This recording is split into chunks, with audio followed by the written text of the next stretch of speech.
Bueno, vamos a empezar entonces nuestra presentación respecto a cáncer de colon. Bueno, bueno, ya la diapositiva se ve, ¿no? Los integrantes del grupo y el grupo, bueno, ¿puedes pasar el siguiente, por favor, para comenzar? Bueno, hablando sobre el cáncer de colon, vemos que es la tercera causa de cáncer en el mundo. Bueno, esto está detrás del cáncer de pulmón y de mama, ¿verdad? Entonces, se estima que el cáncer de colon es el responsable de casi 600,000 muertes en el mundo. Y bueno, en los países donde más se ve afectado, donde existe casos más elevados, serían en los países de Estados Unidos, bueno, Australia, Nueva Zelanda, y con menor incidencia en los países como la India, Sudamérica y países árabes israelíes. Eso como un dato epidemiológico, ¿no? El riesgo de cáncer de colon se ve que se incrementa con la edad, aproximadamente en un 90%. Eh, los casos, eh, en los casos de pacientes que ya son mayores de 50 años. Pero también se ha visto que en esta última década se ha ido presentando estos mismos casos en pacientes jóvenes, especialmente en Estados Unidos. Esto ya se lo ha visto relacionado más al estilo de vida, relacionado a la obesidad, al sedentarismo y, bueno, también a las dietas ricas en grasa. Siguiente. Hablando de la etiología, está relacionado el cáncer de colon, bueno, al estilo de vida. Entre estos podemos mencionar el consumo de alcohol, la obesidad, el tabaquismo, también la ingesta en el consumo de grasas, ¿verdad? Que pueden ayudar a aparecer lo que es el colon o contribuir. Bueno, también se ha visto que el calcio, algunas vitaminas como la vitamina C, la vitamina E y la abundante ingesta de de fibras y también el selenio también incrementan. Pero también ha habido un dato que se ha visto que los AINES o antiinflamatorios no esteroideos disminuye su riesgo. Siguiente.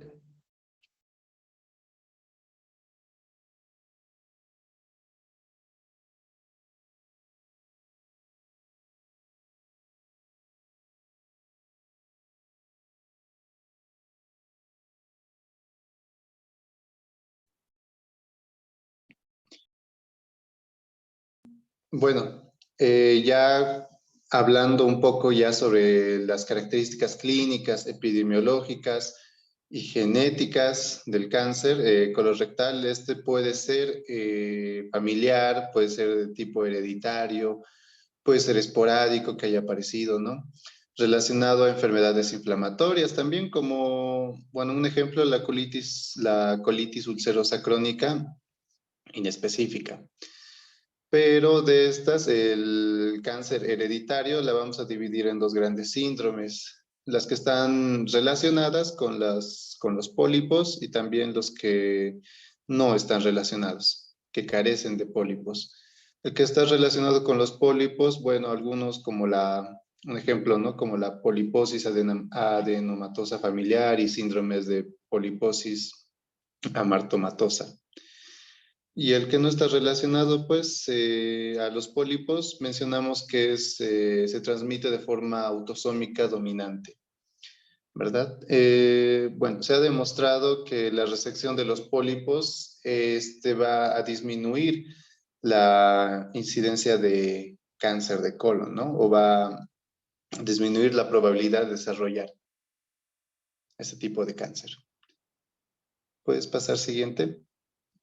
La siguiente imagen es simplemente para mostrarles, bueno, los pólipos, ¿verdad?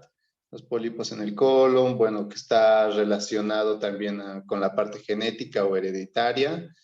Y bueno, ahí ya se ve una endoscopía de un pólipo, ¿no? Y bueno.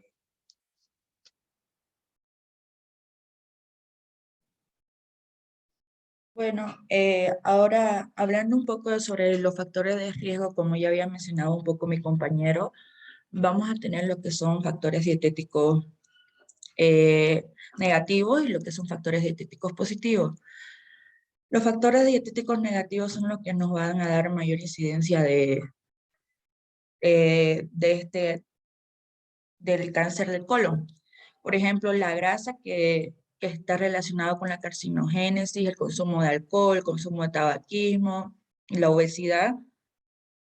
Pero el principal es el consumo excesivo de grasa, ya que este va a producir una mayor cantidad de sales biliares, lo que aumenta la incidencia de riesgo de padecer el cáncer de colon. También vamos a tener lo que son factores dietéticos positivos, que son los que nos ayudan un poco a prevenir lo que es el cáncer de colon, se podría decir, que es la abundante ingesta de fibras, de calcio, vitamina C y E, selenio y aire. Vamos a tener lo que es también, dentro de los factores de riesgo, lo que es el cáncer hereditario, que este cáncer hereditario va a estar vinculado, pues, o puede estar acompañado, vinculado con pólipos o puede carecer de estos pólipos también. Siguiente, por favor. Ya. Hablando un poco sobre el cuadro clínico, nos va a ayudar mucho lo que es la localización, ya que, por ejemplo, vamos a tener distintas sintomatologías si se encuentra en el colon derecho o el colon izquierdo. Por ejemplo, en el colon derecho, lo principal que se va a presentar es que en el colon derecho el tiempo de evolución va a ser mayor, mientras que en el colon izquierdo va a ser de menor tiempo de evolución. Eh, por ejemplo, los tumores malignos en el colon derecho van a tener diferentes características, ya que van a crecer a nivel local, van a alcanzar grandes dimensiones y no va a ocasionar una obstrucción intestinal. Las heces van a ser líquidas y va a haber una gran distensibilidad. Entonces, los síntomas en relación al colon derecho sería el dolor abdominal, la fatiga, la pérdida de peso, y va a tardar también varios meses, como ya lo había dicho, porque su tiempo de evolución es mayor. Entonces, como el tiempo de evolución va a ser mayor, va a tardar varios meses hasta que se pueda palpar una masa. Y también en el colon derecho, el cáncer de colon derecho, va a tener el síndrome anémico. Mientras que los tumores en el colon izquierdo, sus manifestaciones van a ser propias de la obstrucción intestinal. Aquí sí va a haber obstrucción intestinal, ya sea parcial o completa. También va a haber un dolor intenso de tipo cólico. También una disminución del calibre de las heces. Va a presentar el paciente también estreñimiento, sangrado y, como ya lo había mencionado también, su tiempo de evolución es mucho menor. En relación a la metástasis a ganglios regionales, es de un 40 al 70% de los casos en el momento de la resección y va a ser con relación a la invasión venosa en un 60% y la metástasis del cáncer del colon y recto va a ser en el hígado en un 40-60% y en la cavidad peritoneal va a ser dentro de un 30-40%. En el pulmón será en un 30%. Puede tener metástasis suprarrenal o en los ovarios y en los huesos. En relación al cáncer de recto, este se va a diseminar por la vena cava inferior, que esto va a ser lo opuesto del drenaje venoso del colon, que va a tener lugar a través de la vena porta. Por eso es que en el momento se va a producir metástasis a los pulmones con más frecuencia.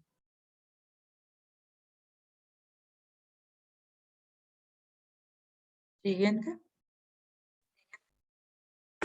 Bueno, dentro del diagnóstico, pues, para hacer el diagnóstico debemos tener una historia completa, ¿no? También las maniobras de diagnóstico, como es importante el tacto rectal, ya que esto nos va a permitir ver algunas anormalidades, ¿no? O fluctuaciones anormales. también el examen físico y lo que es la colonoscopía. La colonoscopía, pues como vemos ahí, es un instrumento, ¿no? Delgado, en forma de tubo con luz y una lente, que esto nos ayuda a realizar, que es el procedimiento para observar el interior del recto y el colon. Esto pues nos ayuda para determinar si hay pólipos, áreas anormales. También es posible sacar una toma de biopsia, ¿no? Siguiente, por favor. Y tenemos también algunos estudios de extensión, se podría decir. Una teleradiografía de tórax, también una tomografía de abdomen y pelvis, una resonancia magnética de hígado, una biometría hemática. También se puede, esto no, también la química sanguínea completa.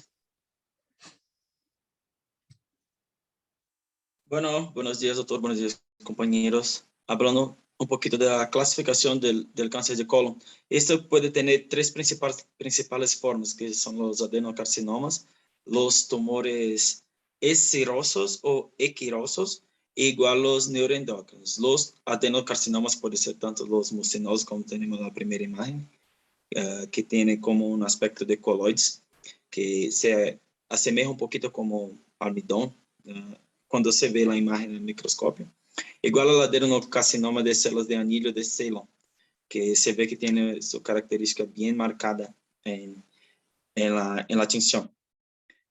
Igual tenemos la tercera imagen, que tenemos los escerosos o equirosos, y el de peor pronóstico siempre es el tumor, los neuroendócrinos. ¿Por qué? Porque esos tumores, todos sus produtos de desechos como neuropéptidos, neuromoduladores ou hasta mesmo neurotransmissores, esses vão se armazenar em los gránulos de secreção de las células, e aí pode causar tanto dano alrededor ou ingressar ao sistema circulatório e desde aí alcançar órgãos lejanos e las metástases, como habló bien Paula. Próximo, por favor. Aqui tenemos después de la clasificación, vamos a ver la estadificación, que esta es, son las decisiones del comité, del comité conjunto, es porque en inglés es complicado, Comité Conjunto Americano de Cáncer, y su clasificación, su estadificación toda es en base principalmente a TMN, que como ya sabemos es el tamaño del tumor, los ganglios linfáticos alrededor del tumor y su metástasis. Incluso el Comité de Cáncer Americano dijo que en algunos estudios se puede hacer contaje de hasta 12 ganglios linfáticos. Eso con el fin de corroborar para que se sepa que no haya tanto daño linfático ahí, porque eso puede tener una influencia todo al desenlace del paciente. Ahora sí, próximo. Tenemos entonces, como ya hablé, el agrupamiento por estadios y definiciones de tanto del tumor, de los ganglios linfáticos y la metástasis pela Junta del Cáncer Americana. Y tenemos que el primer, son clasificados básicamente en 5 estágios, el 0, 1, 2, 3 y 4. Y al estadio 0 tenemos que solamente tenemos el principio, ¿no?, de las células anormales allí que están en la capa mucosa. Eso posiblemente va a ser asintomático y si se percibe de mejor pronóstico. No hay metástasis ahí, igual los ganglios linfáticos están todos intactos. Ese estadio 0. Al estadio 1 tenemos un principio de una masa, que eso puede llegar tanto a la mucosa a la submucosa. El tamaño del tumor puede ser de T1 y no hay incluso invasión no hay metástasis y no hay manifestación linfática ninguna, no hay invasión linfática. Al estadio 2 ya tenemos una masa que puede clasificarse tanto en 2A, 2B y 2C. El 2A, el tumor ya llega, ya sale de la mucosa y ya llega a la capa muscular propia. Pero aún no tiene invasión del peritoneo visceral. Ya en estágio 2B, sí, ya hay alguna invasión del peritoneo visceral, incluso hay una perforación macroscópica del intestino y una invasión persistente en las áreas inflamatorias. Ya en el estágio 3C, tenemos que hay además de la invasión del peritoneo, hay una invasión de las adherencias de algunos órganos y estructuras. El estágio 2, así como el estágio 0 y 1, no hay manifestación, no hay ninguna metástasis en ganglios y ni metástasis a las distancias, porque aquí no hay diseminación sanguínea, ¿no? Y tampoco linfática. Diferente mucho del estágio 3. Al estágio 3, igual clasificamos en 3A, 3B y 3C. Al estágio 3A, podemos ver aquí que la masa solo llega a la submucosa, en la figura de la derecha. Y ya hay de 4 a 6 linfonodos que están infectados. La masa está pequeña, pero la diseminación linfática ya está activa. Y también puede ser que esta misma masa, lo que va a caracterizar el 3A, es que el tumor ya está un poquito más grande, pero su contagio de nódulos linfáticos se va de 1 a 3. Entonces, es como que entra en un equilibrio, ¿no? Cuanto menor a masa, más ganglios, o cuanto menos ganglios, mayor a masa. Diferente del estágio 3B, próximo. En el estágio 3B, ya tenemos una perforación de la capa muscular. Igual tenemos, que puede tener, está en la capa muscular, pero de 7 o más ganglios. Igual puede ser también, caracteriza un 3B, que tiene solamente de 4 a 6 ganglios, pero ya está llegando a la masa, a la capa muscular, o puede tener de 1 a 3 ganglios y esto ya hacer una perforación del peritoneo visceral, lo que se agrava un poquito más en el estágio 3C, que es la próxima, por favor. En el estágio 3C, ya tenemos que el tumor con invasión de los tejidos pericolorectales a través de la capa muscular propia y solamente de 4 a 6 ganglios linfáticos. Si esto se ultrapasa eso, no necesita ni perforar. Só basta llegar a la capa ya caracteriza un estágio 3C. Y si esto ya tiene un ganglio solamente, pero ya tiene adherencias en algunos órganos alrededor de la región donde está el tumor, igual se caracteriza 1-3C. Eso, ninguno de esos estágios en los 3 va a tener metástasis a distancia. No va a tener metástasis, el sitio del tumor ya va a estar ahí. No hay indicio en las pruebas tanto de imágenes cuanto de sangre si hay metástasis. Eso porque cuando se hay metástasis se caracteriza el estágio 4, que es el próximo. Esto sí. Esto ya se caracteriza si hay metástasis, no importa el tamaño del tumor, no importa si hay ganglios que están afectados, pero si ya tiene la masa, si ya tiene un tumor primario, y esto ya está causando metástasis en otros órganos a distancia, ¿no?, del sitio del tumor, esto ya se caracteriza un estágio 4 y posiblemente puede ser un cáncer neuroendocrino, que este sí es de peor pronóstico y después que se hace la metástasis es más complicado de tratar eso que vamos a ver a próxima diapositiva.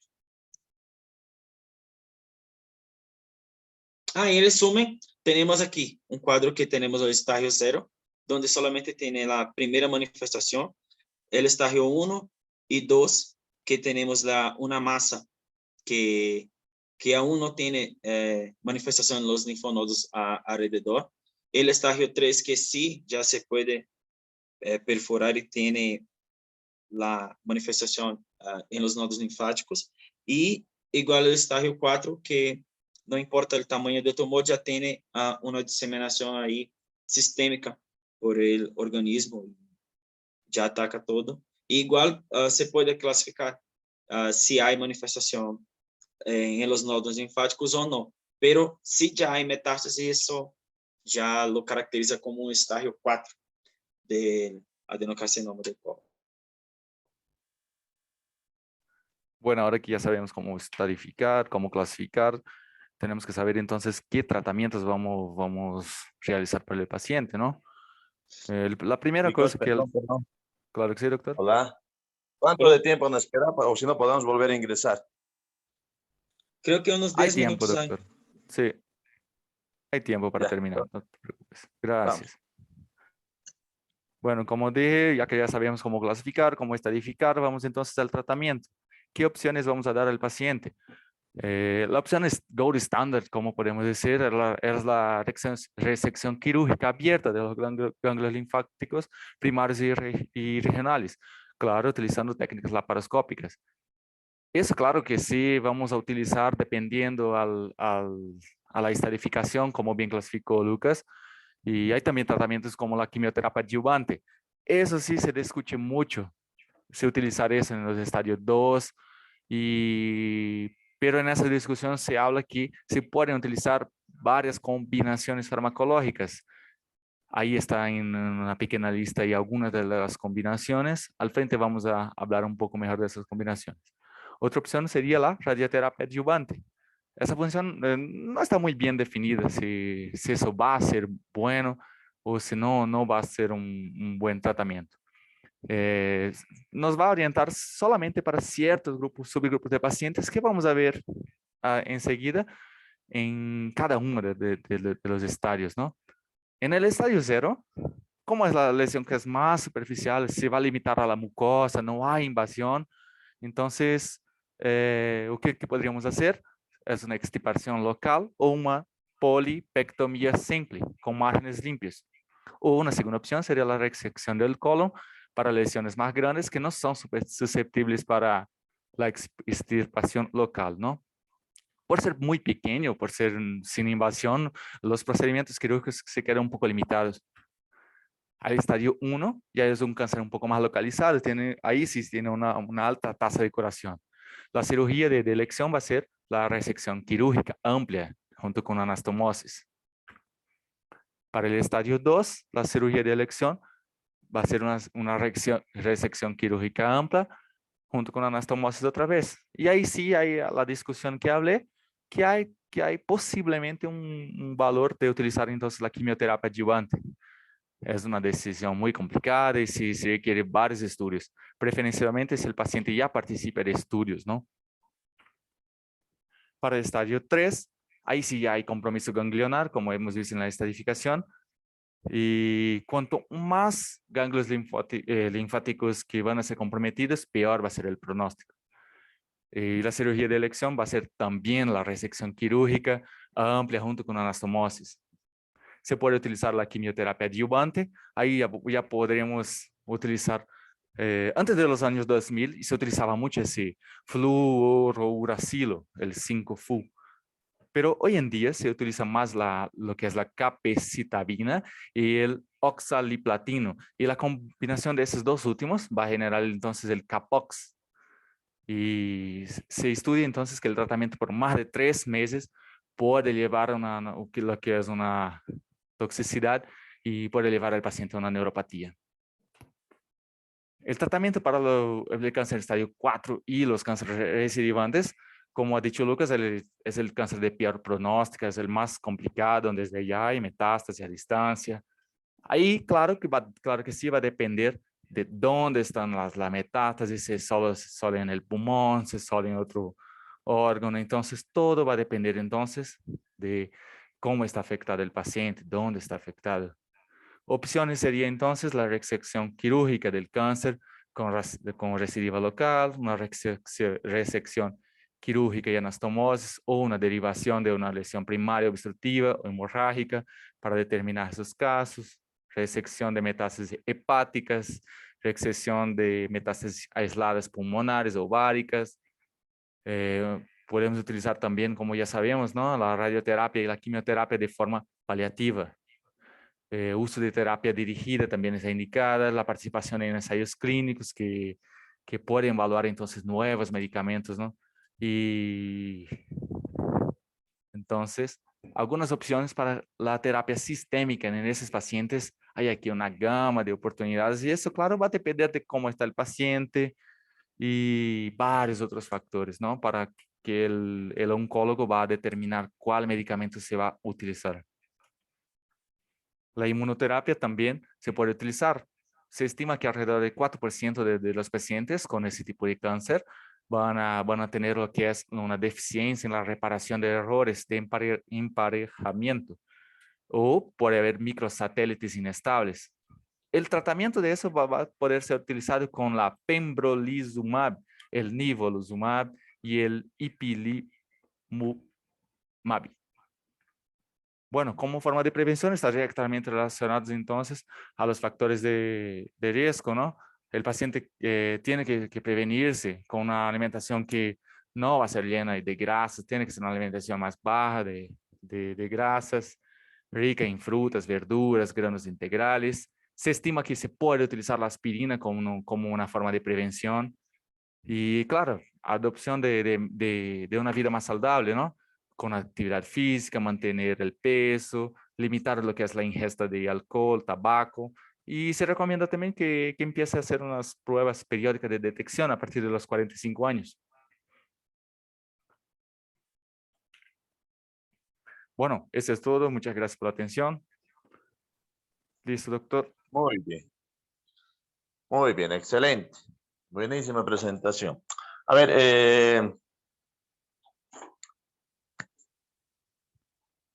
ver, dudas. ¿Ustedes qué dudas tienen? Ahora, como es la última clase, la vamos a hacer al revés. Ustedes van a preguntar al docente. ¿Qué dudas tienen respecto al cáncer de colon? Yo tengo una duda, doctor. No comprendí Sí. mucho cuando estaba estudiando cómo las vitaminas E y vitaminas C y E, que cómo esto puede ser un factor de riesgo, porque normalmente pensamos que cuando consumimos vitaminas, esto se puede ser un factor como de prevención, Del ¿no? riesgo. Muy bien. Generalmente las vitaminas, como ustedes han visto, a ver, un ejemplo para el caso del COVID, cuando un COVID era, digamos, un asintomático, cuando el tratamiento era en casa, generalmente se recomendaba vitamina C, D y E incluso, ¿verdad? Pero generalmente ustedes lo que tienen que tener en cuenta como médicos y lo que no, tal vez no han leído a profundo cómo influye el uso de las vitaminas E, C y D para factores de riesgo, es que si ustedes se acuerdan, como el cáncer de mama, hablamos sobre las píldoras anticonceptivas, ¿verdad? Que era un factor de riesgo. Pero les dije claramente que no por el hecho de que estén consumiendo las mujeres un mes, 2 meses las píldoras anticonceptivas va a ser un factor de riesgo para el cáncer de mama, sino dependiendo del lapso de tiempo que estén consumiendo las píldoras anticonceptivas. Entonces es igual el consumo de las vitaminas C, vitaminas E y vitaminas D. Mientras a mayor tiempo de consumo de estas vitaminas, pues sí va a ser sí se ha demostrado que es un factor de riesgo, en especial para el cáncer de colon. Ustedes se preguntarán por qué solamente para el cáncer de colon. Porque recuerden que... hola, ¿me escuchan? Creo que no hay. Sí, doctor, se estamos escuchando atentamente. A ver, creo que de mí está un poquito... Entonces... Mientras ustedes saben bien que todos los medicamentos cuando se consumen por tiempos prolongados sí son un factor de riesgo para cualquier tipo de enfermedad. Ahora, ¿por qué estas vitaminas? Recuerden que estas vitaminas, todos los medicamentos cuando nosotros, o los alimentos que ingerimos, generalmente pasan por el esófago, el estómago y van a alojarse por lapsos determinados en el intestino grueso, vale decir, en el colon ascendente, transverso y descendente.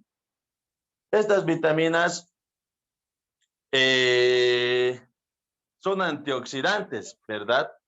Pero los antioxidantes cuando son, digamos, en abundante cantidad, tienden a permanecer, en especial cuando el paciente es estreñido. Cuando el paciente es estreñido, tiende a permanecer en el tránsito intestinal, vale decir, en cualquier región anatómica. Un ejemplo vamos a tomar que todo eso lo que hemos comido junto a las vitaminas. A ver, un momentito, estoy en una llamada. Ok, me esperan un momento.